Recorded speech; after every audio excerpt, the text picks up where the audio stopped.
Okay, welcome back. We're going to continue on with the idea that the impulse response tells you everything that you need to know about a linear time invariance system. So if that's the case, then we should be able to tell if the system is invertible and stable based on the response to an impulse. So let's check it out.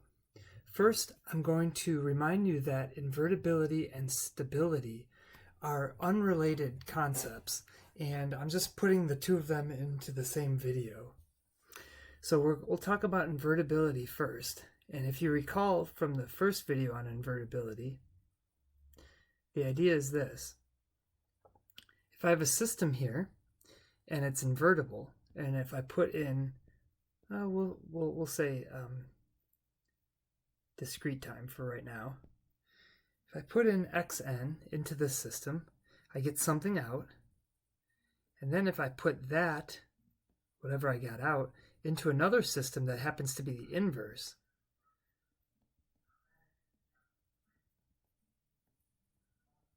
of the first system, then I would get xn out.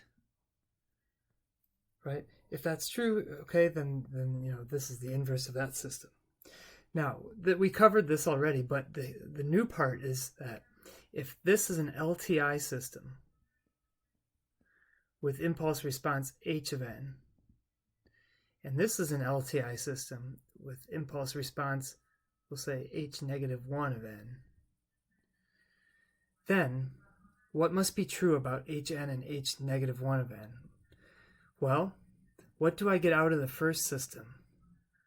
I get out xn convolved with hn.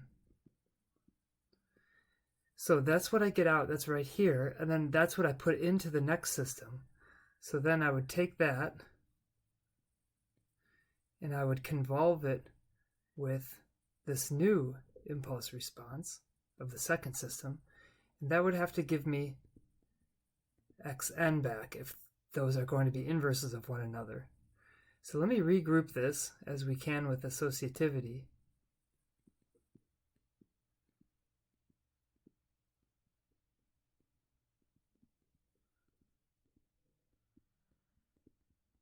Okay, so I have xn convolved with something gives me xn back.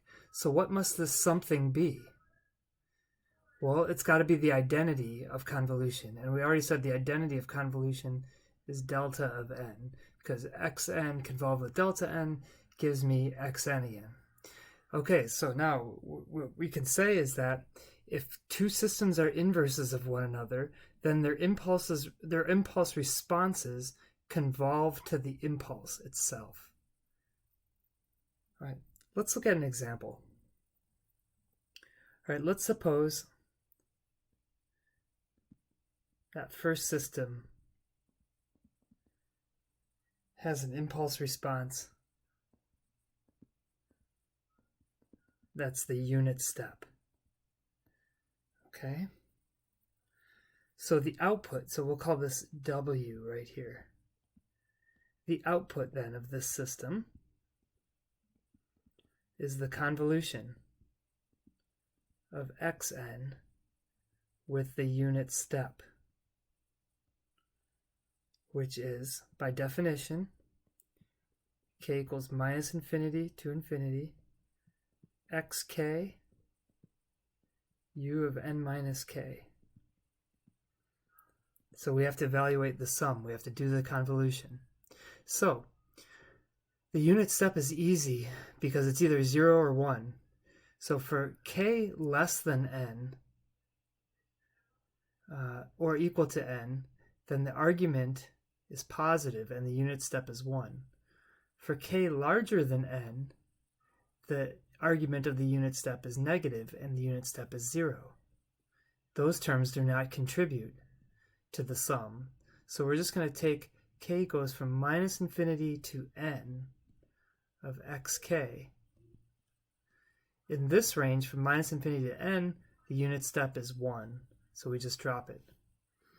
Okay, so we have the output of the first system, W, is the accumulation of x.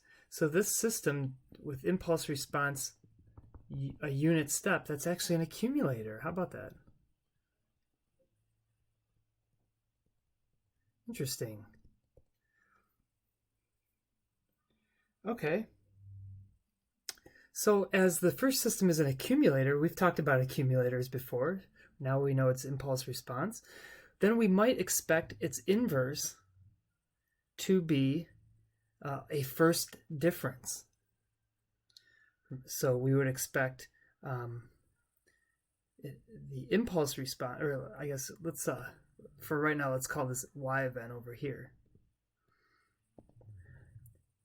The inverse of an accumulator is a first difference. We've talked about that before. So we would expect the input-output relationship of the inverse, so we're talking about the second box now,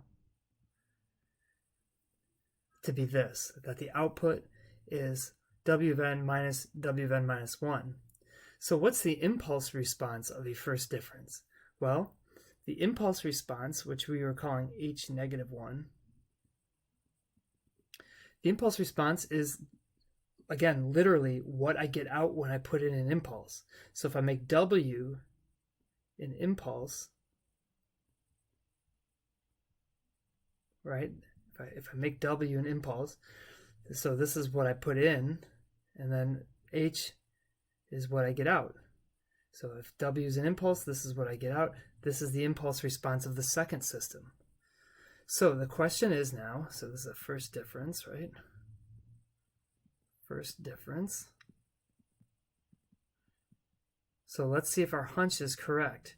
The question is, if those are going to be inverses, do their impulse responses convolve to the unit step, or excuse me, the unit impulse? They need to convolve to the unit impulse. So is the unit step, right, that was the impulse response of the first system, convolved with the impulse response of the second system? This was the impulse response of the second system. Is that equal to the impulse? Okay, well, let's, convolution is distributive, so we can distribute the unit step in. The unit step convolved with the impulse is just the unit step. And the unit step convolved with a delayed impulse is just a delayed unit step. So what is the unit step minus a delayed unit step? Well, here's the unit step, 1. This goes on forever. There's the unit step.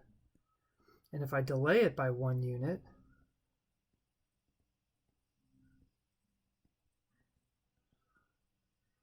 okay, this is what I get. And if I subtract those, so 0 minus 0 gives me 0, 1s minus 1s gives me 0, and I'm left with just a 1 at the origin. So yes, a 1 at the origin and 0 everywhere else, that does equal the unit step, or the unit impulse. So now we've shown that, yes, these are inverses of one another because their impulses responses convolve to an impulse. And in continuous time, a similar result holds. If H1 and H2 are to be inverses of one another, then they must convolve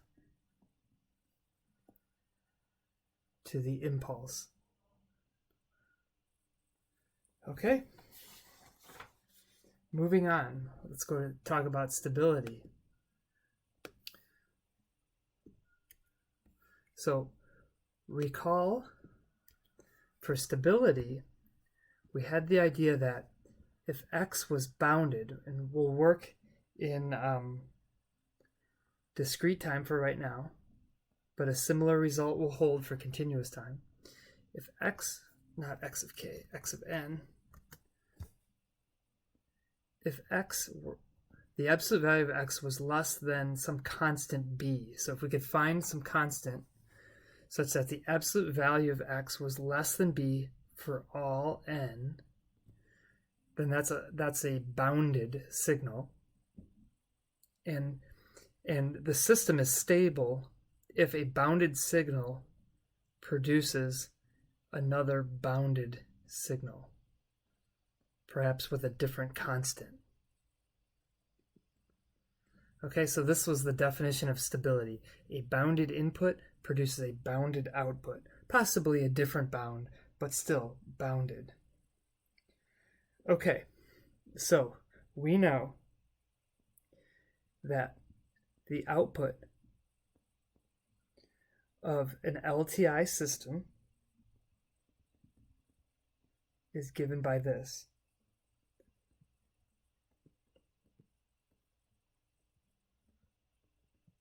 Okay? And also, we showed that convolution is commutative. So we can switch the operation of x with h.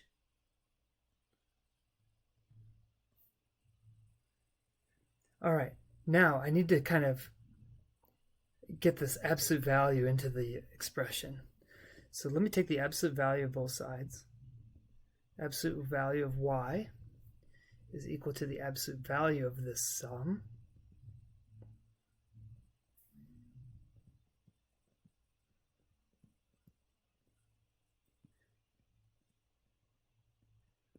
Okay, and now I'm going to argue that this is less than or equal to a sum of absolute values. And I will explain that in a second. Okay, let's just take a sum of two things. Let's say the absolute value of a plus b, two constants. The argument is that that is less than or equal to the sum of the absolute values. So you can plug in values for a and b and find that this is true, right? You can make a 4 and b 3 or whatever. You can make a minus 4 and b minus 2. Okay, where the inequality holds is if they have different signs, like a is 4 and b is minus 1. Okay, so check that inequality. It's true that the absolute value of a sum is less than or equal to the sum of the absolute values. So that's what we used here. This is called the triangle inequality. The triangle inequality, you can read about it online. Inequality. Okay, so now I've got that. And an absolute value of a product is the product of the absolute values, like this, right? No problem there. And then I'm going to argue that, and I'll start over here, the absolute value of y then. Now this thing is less than or equal to b.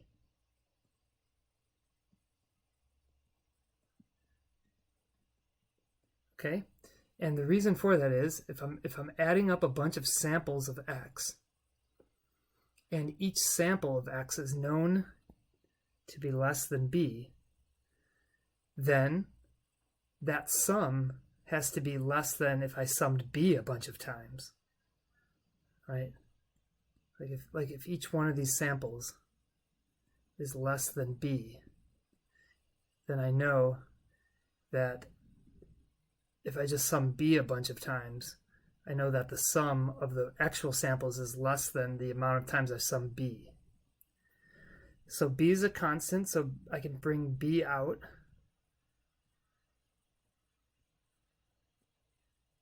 And I'm left with this. Don't worry too much if you're struggling with this proof, okay? We need the conclusion. So again, the idea was to show that this is true, that the absolute value of y is less than some constant. Okay, so if that's going to be true, this needs to be finite. This needs to be a number. If this is a number, then a number times a number is still a number. So the only thing that we need to watch out for is if this thing is infinite, if the sum is an infinite sum, then we've got a problem. So we require then, for stability, the impulse response should have this property.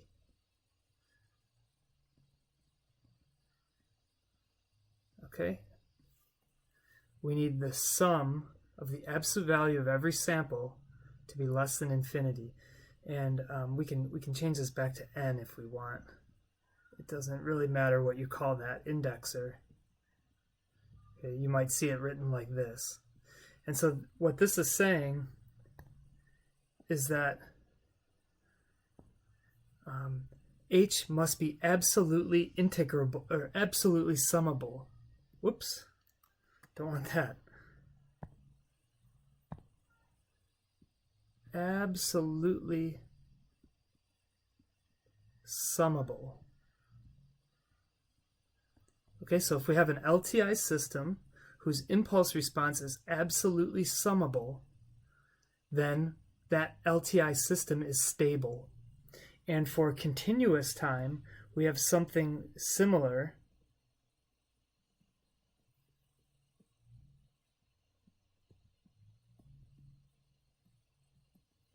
This guy. If the impulse response is absolutely integrable,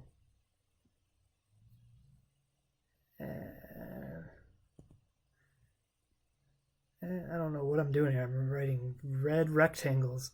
Absolutely integrable, then the system is stable. Okay, so let me give you a brief example.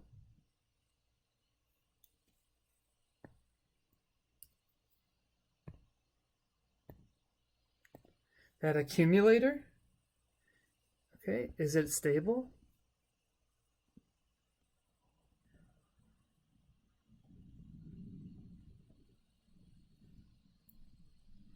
Okay, when we talked about invertibility, we said that an accumulator's impulse response was the unit step. So, can I calculate this sum? Is it absolutely summable?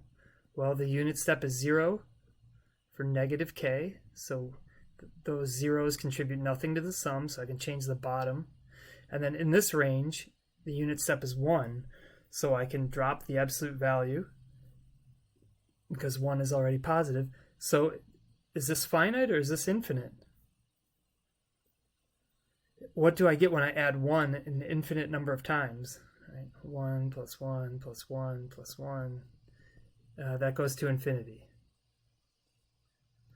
So we conclude, since we get infinity, that is an accumulator stable? No.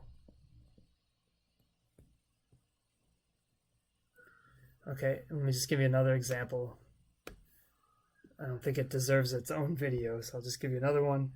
How about a time shift?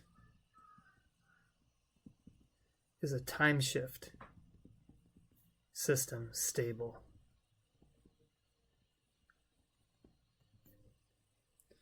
Okay, a time shift has the property, or has the input-output relationship, that the output is the input but shifted by some n0. So what's the impulse response of this system? Well, I make x an impulse, right? I put an impulse into the system, and what I get out then is the impulse response. So this is the impulse response. So the question is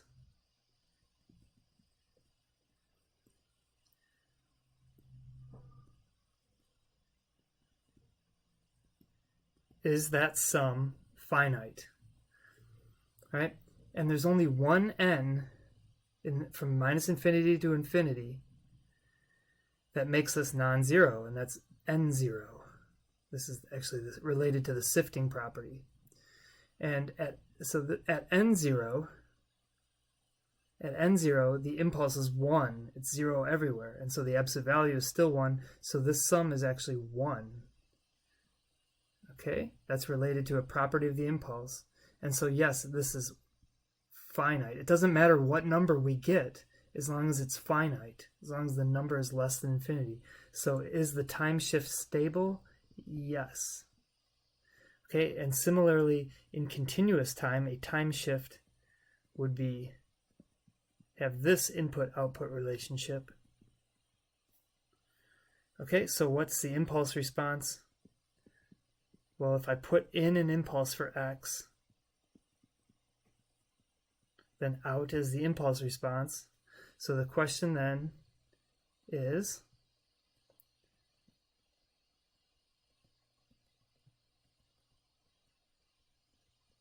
these are absolute values, is this finite? Well, yeah, remember the impulse integrates to 1. So this again is 1. It doesn't matter what number I get there so long as it's a number. And so yes, the continuous time shift is stable. Okay, so I hope that that this made sense. I hope that we understand that these two properties and how we can just look at the impulse response and determine if the system is stable and invertible.